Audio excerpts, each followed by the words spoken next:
Welcome to Kenton's videos. Enjoy the video. You start by stopping the behavior that causes cooldowns. Turn off Pgsharp now, force stop the app and clear its cache so no background spoofing persists. Once done, note any cooldown timer displayed, and switch your phone to high-accuracy GPS so location math stabilizes.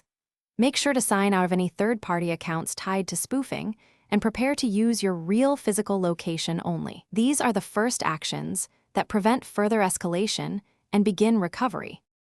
Next, stabilize both device and account. You should sign back into the game while physically at one location and stay there for 10 to 30 minutes so servers can recalculate your legitimate position. Once settled, avoid rapid jumps, move gradually and only travel real distances. This reduces server suspicion.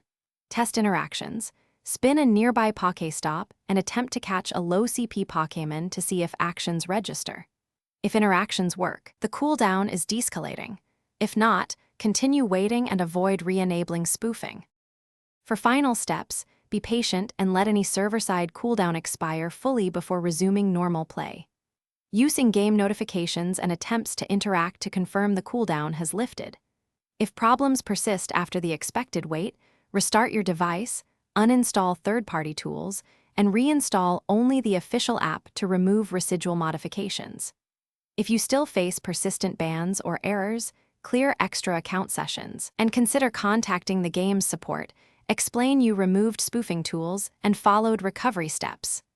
One key tip: never re-enable spoofing during recovery or cooldowns will restart immediately.